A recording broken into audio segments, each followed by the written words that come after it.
ആശങ്ക. അതിന്റെ ഭാഗമായി ഇപ്പോൾ വരുന്ന വാർത്തയിൽ 4 ഭരണമാണ് രാജ്യങ്ങളിൽ സ്ഥിരീകരിച്ചിരിക്കുന്നത്.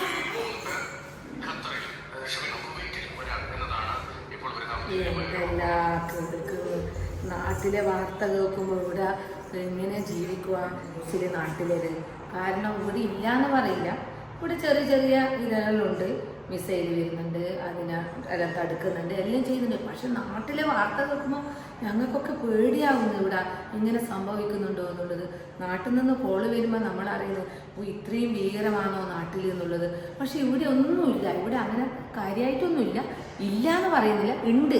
ചെറിയ ചെറിയ തോതിലുള്ള മിസൈലുകൾ വരുന്നുണ്ട്, അതിനെ തടുക്കുന്നുണ്ട്, എല്ലാം ചെയ്യുന്നുണ്ട്. പക്ഷെ ഇത്ര ഭീകരത നാട്ടിൽ ഈ ന്യൂസിൽ പറയുമ്പോൾ ഞങ്ങളൊക്കെ ഭയങ്കരമായിട്ട് ഞെട്ടിപ്പോന്ന്. എന്താ പറയുക, നമുക്കൊന്നും പറയാൻ ഇതിനുള്ള വാക്കുകളൊന്നും ഇല്ല ഇതിനുള്ള. പക്ഷെ ഞങ്ങളിവിടെ ജീവിക്കുന്നത് ഞങ്ങൾക്കറിയാം ഇവിടെ എന്താണ് സംഭവിക്കുന്നത്. ഞങ്ങളും ഷാർജയിൽ തന്നെയാണ് താമസം. ഞങ്ങളെ ഫാമിലി ഞങ്ങളോട് ചോദിക്കുക അവിടെ എന്താണെന്ന്. പക്ഷെ ഈ മാധ്യമക്കാർ ടിആർടിക്ക് വേണ്ടിയിട്ട് ഓരോരോ കാര്യങ്ങളും ഇങ്ങനെ പറയുമ്പോൾ ഞങ്ങളും ഇങ്ങനെ ഞെട്ടിപ്പോകുന്നു. എല്ലാം ഉണ്ട് ഇവിടെ, ഗൾഫിൽ ഇല്ല എന്നല്ല പറയുന്നത്, എല്ലാം ഉണ്ട് ഇവിടെ. മിസൈൽ വരുന്നുണ്ട്, ഡ്രോൺ തടുക്കുന്നുണ്ട്, എല്ലാം ഉണ്ട്, എല്ലാം സത്യമാണ്.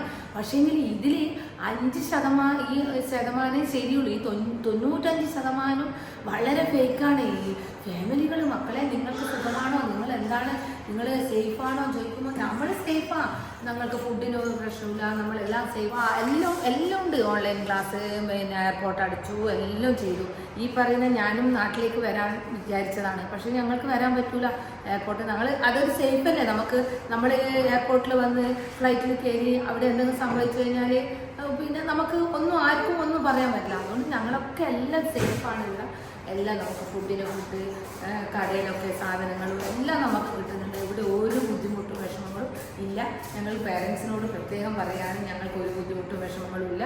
എല്ലാവരും സേഫാണ്, ഗൾഫിലുള്ള എല്ലാവരും സേഫായിട്ടിരിക്കുകയാണ്, ആർക്കും ഒരു വിഷമവും ഇല്ല. ഇപ്പോൾ താഴെ ഷാർജയിലെ ഇവിടെ താഴെയാണുള്ളത്. ഇവിടെ അങ്ങനെ ഒരു ബുദ്ധിമുട്ടുമില്ല. ഞങ്ങൾ കടയിൽ പോയി ഇവിടെ എന്ന് പറഞ്ഞാൽ എല്ലാ സാധനങ്ങളും നമുക്ക് സേഫായിട്ട് എല്ലാ സാധനങ്ങളും കിട്ടും, എല്ലാം കിട്ടും. പിന്നെ ഈ ന്യൂസിൽ ഭയങ്കര ആശങ്ക, ഇങ്ങനെ എന്താ പറയേണ്ടത്, ദുബായ് നടുങ്ങി വിറക്കുന്നു എന്നെല്ലാം പറയുമ്പോൾ ഞങ്ങൾ തന്നെ അതിനൊരു ഇതാകുന്നത്. എന്തുകൊണ്ടാണ് ഞാൻ ഈ വീഡിയോ ഇടുന്നതെന്ന് വെച്ചാൽ എന്നെ കാണുന്ന കുറേ പേരുണ്ട്. അപ്പോൾ ഈ വീഡിയോ അവർക്കൊരു ഉപകാരപ്രദമാവട്ടെ എന്ന് വിചാരിച്ചിട്ടാണ് ഞാൻ ഇപ്പോൾ ഈ വീഡിയോ ഇടാൻ കാരണം നമ്മളങ്ങനെ ദുബായ് വറച്ചിട്ടു പരിഭ്രാന്തി ആയിട്ടൊന്നുമില്ല, എല്ലാവർക്കും ഉണ്ട്. പക്ഷേങ്കിൽ എല്ലാവരും നല്ല സേഫായിട്ട് നിൽക്കുന്നതാണ്. എല്ലാവർക്കും ആർക്കും ഒരു വിഷമം ബുദ്ധിമുട്ടുമില്ല. ഷാർജയിൽ ഇവിടെ ഞങ്ങളിവിടെ റൂമിന് താഴെയാണുള്ളത്. അങ്ങനെയൊന്നുമില്ല, എല്ലാവരും കൊണ്ട് നമ്മൾ നടക്കാൻ ഇറങ്ങിയതാണ്. ഒരു ബുദ്ധിമുട്ടും ഞങ്ങൾക്ക് ഇവിടെ ഇന്നില്ല, ബുദ്ധിമുട്ടില്ല. അതുകൊണ്ട് നാട്ടിലുള്ള എല്ലാവരും ഒന്ന് ആലോചിക്കേണ്ടതെന്ന് വെച്ചാൽ നമ്മൾ ന്യൂസ് കേൾക്കുമ്പോൾ പകുതി മാത്രം മുഴുവനുമായിട്ട് വിശ്വസിക്കേണ്ട. കാരണം നാട്ടിൽ നിന്ന് കോള് വരുമ്പോൾ ഞങ്ങൾക്ക് തന്നെ പേടിയാവുന്നത്, അയ്യോ നാട്ടിലുള്ള എല്ലാവരും ഇങ്ങനെ വിറച്ച് നിൽക്കുന്നത്. അപ്പം ഞങ്ങൾ അവരോട് പറയും ഒരു ബുദ്ധിമുട്ടുമില്ല, നിങ്ങൾ പേടിക്കണ്ട, നമ്മളുടെ സേഫാണ് എല്ലാം നമ്മൾ പറയുന്നുണ്ട്.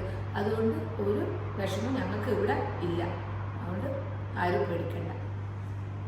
ബൈ.